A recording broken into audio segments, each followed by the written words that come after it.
শুভেচ্ছা জানিয়ে শুরু করছি আজকের পাঠ। অষ্টম শ্রেণীর বিজ্ঞান বিষয়ের সপ্তম অধ্যায় নিয়ে তোমাদের সাথে কথা বলছি আজ। বন্ধুরা, আমরা একটু লক্ষ্য করি যে তুমি যখন ক্রিকেট খেলতে যাও, বল উপরের দিকে ছোড়ো, কি হয়? মাটিতে পড়ে যায়। এটা কি হলো? মাটিতে পড়ে যাচ্ছিল। তাহলে কি বোঝা গেল? সমস্ত কিছু উপর থেকে পৃথিবীর দিকে চলে আসছে। আমরা কি কখনো ভেবেছি যে এটা কেন উপরে দিলাম, গেল না উপরের দিকে? এই বুদ্ধিটা কার মাথায় এসেছিলেন জানো তো? Sir Isaac Newton. তোমরা পূর্বের পাঠে এই সম্পর্কে জেনেছ। আজকে আমরা দেখব যে এই পৃথিবী আমাদের সব কিছুকে কীভাবে আকর্ষণ করছে তার কেন্দ্রের দিকে।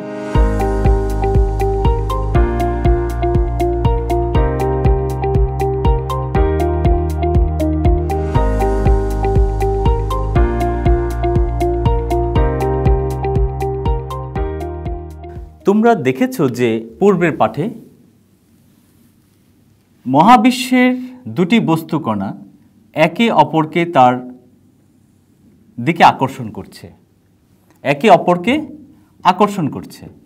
এটা মহাবিশ্বের বেলায়। আর আরেকটা বস্তু আছে, তাকেও সে আকর্ষণ করছে, সেও তাকে আকর্ষণ করছে। এই যে আকর্ষণ, এটা হচ্ছে মহাকর্ষ। তোমরা পূর্বের পাঠে সেগুলো দেখেছ। এখন এই তিনটা বস্তুর মধ্যে যদি কোনো একটা পৃথিবী হয়,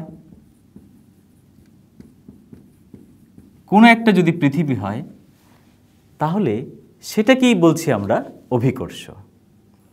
অর্থাৎ এখানে প্রত্যেকটা বলই হচ্ছে মহাকর্ষ। যে মাত্রই আমরা বলছি একটা বস্তু হচ্ছে পৃথিবী, তখনই সেটা হয়ে যাবে অভিকর্ষ। তাহলে সূর্য এবং চাঁদের যে সম্পর্ক, আকর্ষণ, সেটা হচ্ছে মহাকর্ষ। চাঁদের সাথে যদি আরেকটা বস্তুর আকর্ষণ, সেটাও মহাকর্ষ। আরেকটা বস্তুর সাথে যদি পৃথিবীর আকর্ষণ, সেটাকেই বলছি আমরা অভিকর্ষ। অর্থাৎ দুটি বস্তু কণার মধ্যে একটি যদি পৃথিবী হয়, আরেকটি যদি অন্য কোনো বস্তু হয়, তাহলেই সেটাকে আমরা বলবো অভিকর্ষ। এই জন্যই বন্ধুরা, পৃথিবীর সকল কিছুকে যেভাবে তার কেন্দ্রের দিকে আকর্ষণ করছে, এই আকর্ষণের বলের নাম হচ্ছে অভিকর্ষ বল।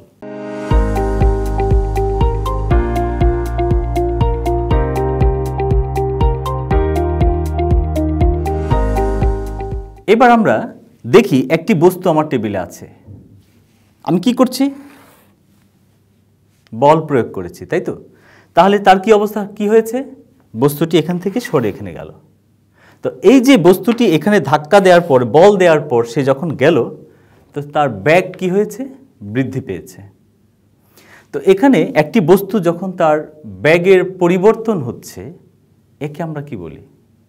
একটা নির্দিষ্ট সময়ের সাথে যদি ব্যাগের পরিবর্তন হয়, তাকে বলি আমরা ত্বরণ।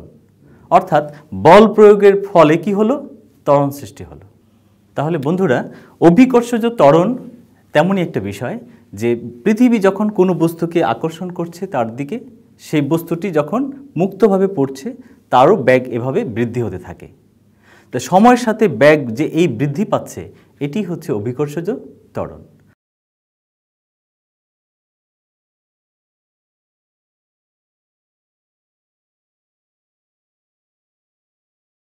তো আমরা একটু বিষয়টি আরেকটু বোঝার চেষ্টা করি। উপর থেকে যদি কোনো একটা বস্তু পড়তে থাকে, তাহলে একক সময়ে এইটুকু গেল, দ্বিতীয় সেকেন্ডে কি হবে সে? তা ওইটুকু ব্যাগ আবার বৃদ্ধি পাবে। অর্থাৎ এইটুকু গিয়ে আরও এইটুকু আসবে।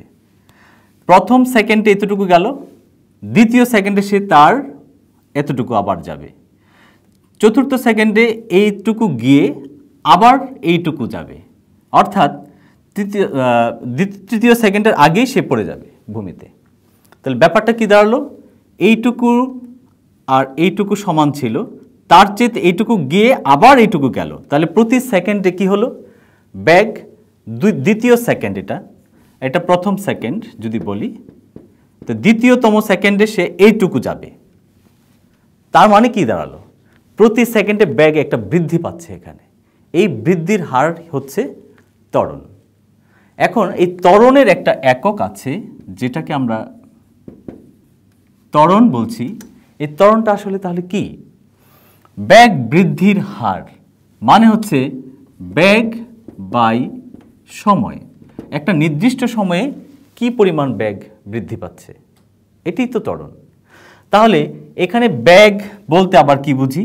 আমরা বেগটাকে যদি আবার চিন্তা করি, বেগ হচ্ছে দূরত্ব বাই সময়। তাহলে দেখা যাচ্ছে যে দূরত্ব গেল একক সময়ে সেটি হচ্ছে বেগ একটা নির্দিষ্ট দিকে। এখন এই দূরত্ব বেগ যদি আমরা এখানে বসিয়ে দিই তাহলে কি পাচ্ছি? এখান থেকে পাচ্ছি বেগ সমান হচ্ছে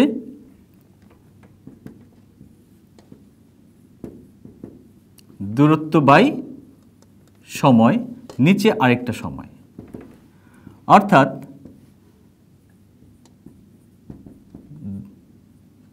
দূরত্ব বাই সময় ইন্টু সময়, অর্থাৎ দূরত্ব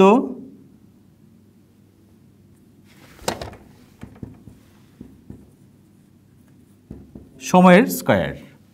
এইটাকে আমরা যদি একক চিন্তা করি, দূরত্বের একক কি বন্ধুরা?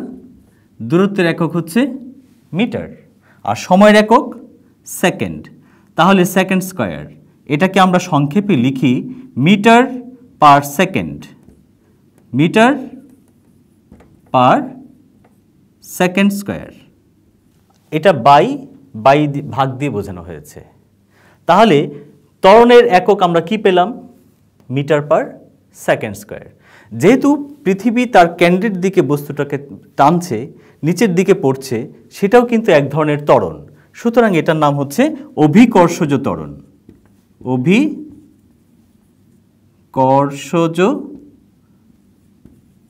ত্বরণ, এইটার একক তাহলে কি হবে?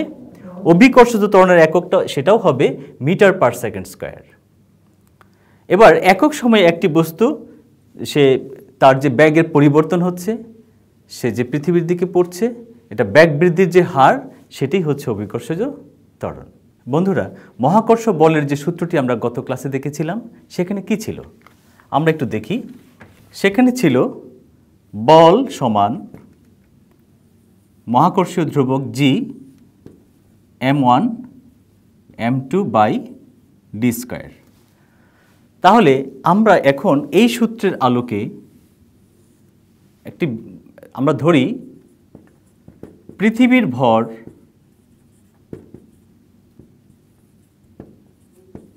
ভর যদি m হয়, যে কোনো একটি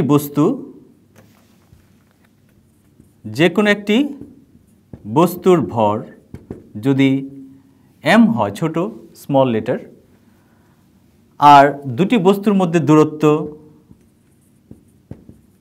দূরত্ব যদি d হয়, তাহলে এদের মধ্যে সম্পর্কটি আমরা কিভাবে স্থাপন করব? অর্থাৎ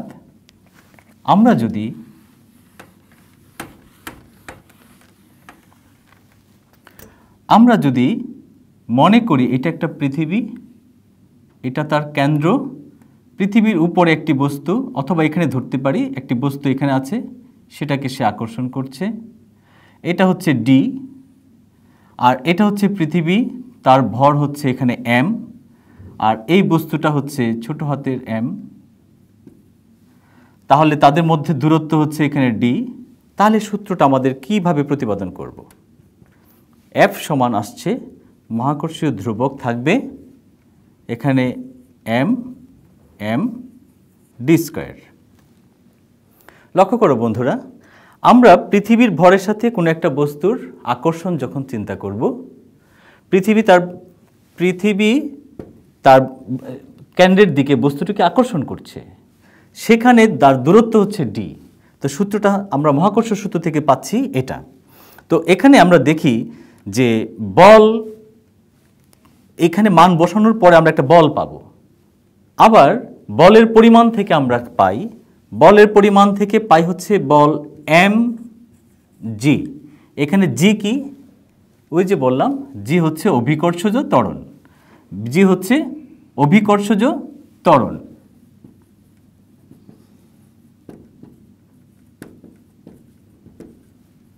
এটাকে আমরা জি দ্বারা প্রকাশ করব। তো সেই অভিকর্ষজ ত্বরণ হচ্ছে mg। এবার বল যদি একই হয় তাহলে আমরা কি দেখতে পাচ্ছি? বল বস্তুর ভরকে পৃথিবী যে আকর্ষণে টানছে সেটা হচ্ছে বল। তাহলে আমরা দুটো বল একই আছে, দুটো সমীকরণ থেকে, দুটি ইকুয়েশন থেকে আমরা তাহলে কি পাচ্ছি? এইটা এবং এটা সমান। তাহলে আমরা কি লিখতে পারি? mg equal G mm divided by D square. তাহলে যেহেতু এই দুটো অংশ সমান, আমরা এখানে দেখতে পাচ্ছি m আছে, এখানেও m আছে। তো এই m আর এই m যদি বাদ দেই তাহলে কি থাকে? g সমান capital M by D square. এখানে আমরা কি দেখতে পাচ্ছি? আমার যে বস্তুর ভর ছিল, অর্থাৎ এখানে যে বস্তুটা ছিল এটা এখানে নেই, এখানে অ্যাবসেন্ট। তাহলে এই বস্তুটা যদি এখানে না থাকে তাহলে কি বোঝা যাচ্ছে? অভিকর্ষজ ত্বরণ বস্তুর সাথে নিরপেক্ষ, বস্তুর উপর ডিপেন্ড করছে না। তাহলে পৃথিবী এই বস্তুটাকে যে আকর্ষণ করছে, এখানে বস্তুর ভর, পৃথিবীর ভর একটা নির্দিষ্ট ভর আছে, দূরত্বটাও নির্দিষ্ট থাকলো। এখানে জি এর মান আমরা জানি, জি এর মান একটা নির্দিষ্ট মান আছে, এটা তোমরা উপরের ক্লাসে জানবে। তো সেখানে থেকে আমরা জি এর মান আমরা এখানে একটা পেয়ে যাব। তাহলে দেখা যাচ্ছে এই বস্তুটার উপর সে নির্ভর করছে না। তাহলে এই জি এর মানটা এই বস্তু নিরপেক্ষ হলেও স্থান কিন্তু নিরপেক্ষ নয়, অর্থাৎ ডি দূরত্ব কিন্তু নিরপেক্ষ নয়। আমরা লক্ষ্য করো, আমরা এর আগের সূত্রে যে দেখেছিলাম যে ডি হচ্ছে দূরত্ব, যা কিনা বর্গের ব্যস্তানুপাতিক হিসাবে আছে। অর্থাৎ এই দিকে যদি ডি যদি বাড়ে বল কমবে, ডি যদি কমে বল বাড়বে, যেটা ব্যস্তানুপাতের সূত্র থেকে আমরা জানি। তো বন্ধুরা, এখানে জি এর মান কার উপর ডিপেন্ড করছে? এখানে জি এর মান হচ্ছে বস্তুটার দূরত্বের উপর নির্ভর করছে। কারণ আমরা ডি দিয়ে যখন ভাগ করছি, বিষয়টা এইভাবে একটু ব্যাখ্যা করি। যদি আমি 10কে 100 দিয়ে ভাগ করি, রেজাল্ট যত হবে, এই 10কে যদি আমি 1000 দিয়ে ভাগ করি তাহলে কি হবে? আরও কম হবে। সেই হিসাব মতে এটা হচ্ছে ডি জি এর সাথে ব্যস্তানুপাত। তাহলে দূরত্ব যদি বেড়ে যায় তাহলে কি হবে? তাহলে জি এর মান কমে যাবে। আর দূরত্ব যদি কমে যায় জি এর মান বেড়ে যাবে। এটাই তো ছিল ব্যস্তানুপাত।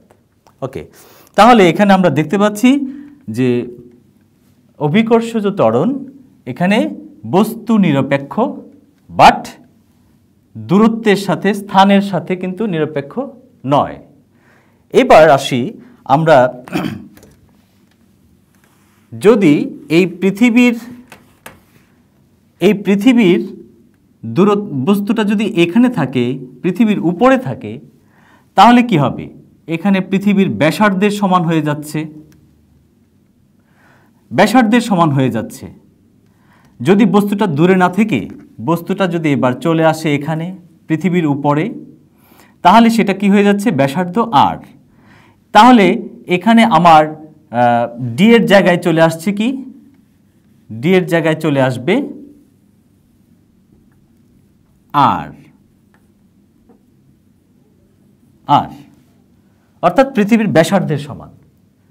তাহলে এই আর যদি এখানে থাকে তাহলে যেই অভিকর্ষিত ত্বরণ হচ্ছে, যদি এবার পৃথিবীর, আমরা জানি যে উত্তর দক্ষিণ কিছুটা চাপা, যদি পৃথিবীর উত্তর দক্ষিণ যদি একটু চাপা হয়, লক্ষ্য করো এখানে যদি কোনো একটা বস্তু থাকে, তার কেন্দ্র থেকে এইটুকুর যে ব্যাসার্ধ আর, আর এখানের যে ব্যাসার্ধ,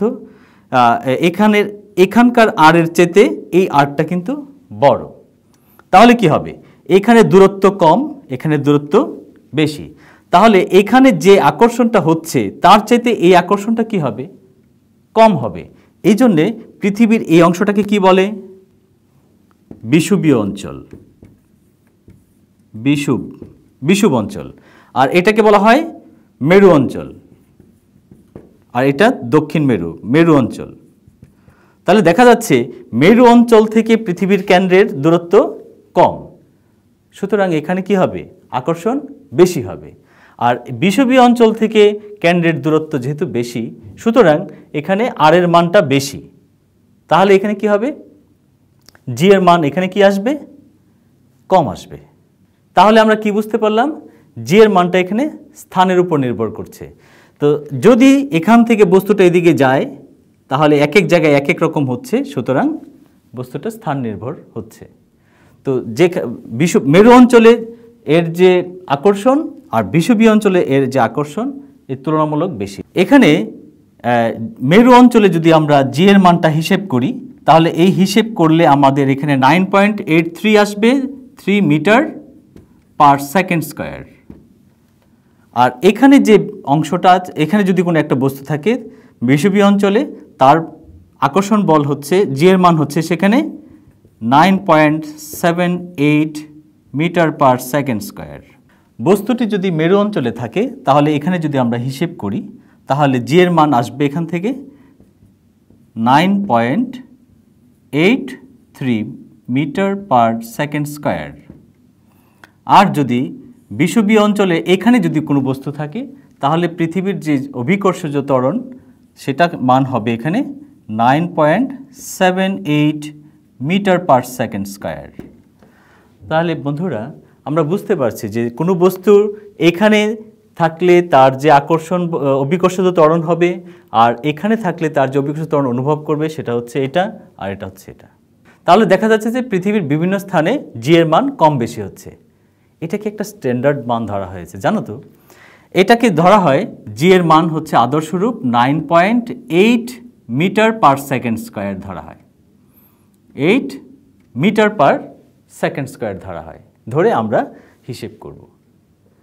এবার লক্ষ্য করো, পৃথিবী যদি কোনো একটা বস্তুকে এই 9.8 মিটার পার সেকেন্ড স্কয়ার ত্বরণে যদি টানতে থাকে তাহলে উপর থেকে কোনো একটা বস্তু যদি ছেড়ে দিই, আর আমি যদি এখানে একটা কাগজ বা এইটা ডাস্টার আর একটা কাগজের টুকরো যদি ছেড়ে দিই, কোনটা আগে পড়বে বলতে পারো? নিশ্চয়ই বুঝতে পারছো, এখানে ডাস্টারটা আগে পড়বে, কাগজের টুকরোটা পরে পড়বে। কেন? সেখানে তো সবাই তাকে, পৃথিবী তো দুজনকেই 9.8 মিটার পার সেকেন্ড স্কয়ার ত্বরণে টানছে।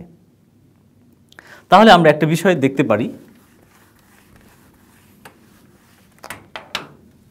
যখন উপর থেকে কোনো একটি বস্তু নিচের দিকে পড়বে, এখানে এই 9.8 মিটার সে আসবে প্রথমে, তারপরে প্রথম সেকেন্ডে, দ্বিতীয় সেকেন্ডে তার আরও বেশি, আরও 9.8 গুণ বাড়বে, অর্থাৎ এইটুকু এসে আরও এইটুকু যাবে।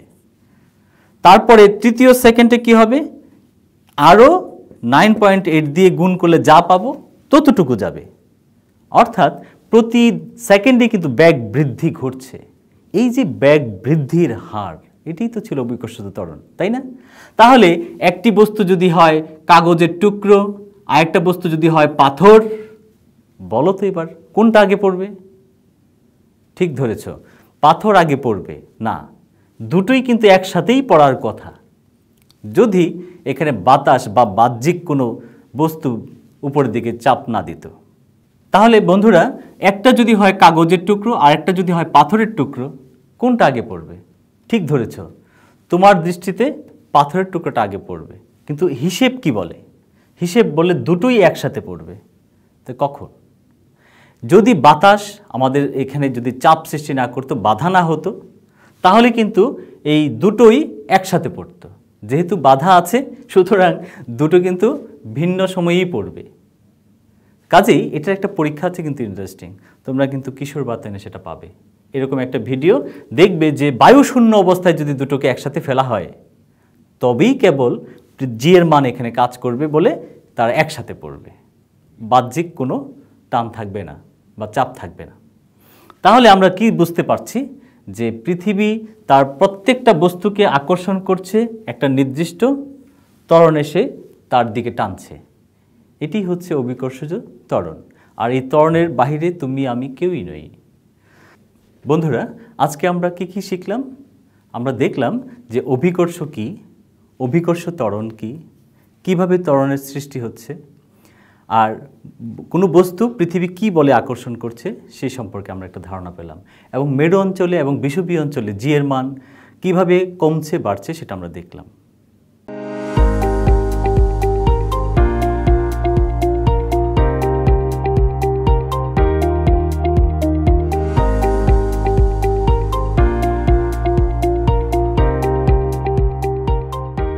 তো বন্ধুরা, তোমাদের জন্য একটি বাড়ির কাজ এবার থাকছে।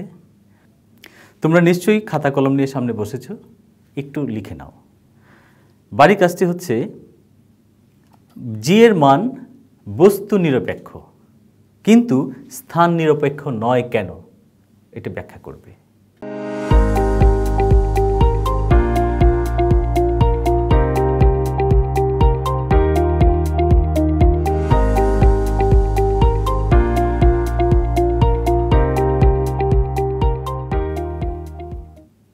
তো আজকে এই পাঠে যদি কোনো তোমাদের আরও কিছু জানার থাকে, তোমরা কিশোর বাতায়ন ভিজিট করবে, সেখানে ভিডিওটি আবার দেখতে পারবে।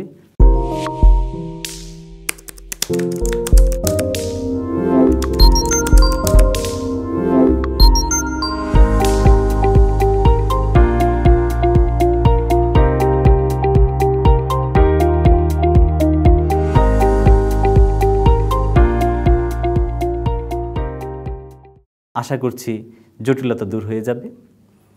এর বিষয়ে কিছু কুইজ থাকবে, সেখানে কুইজে অংশগ্রহণ করো, আর সেখানে তোমাদের প্রশ্নের উত্তর আমরা দিতে চেষ্টা করব। যদি কিছু জানার থাকে সেখানে লিপিবদ্ধ করবে। সবাইকে ধন্যবাদ, ভালো থেকো, সুস্থ থেকো।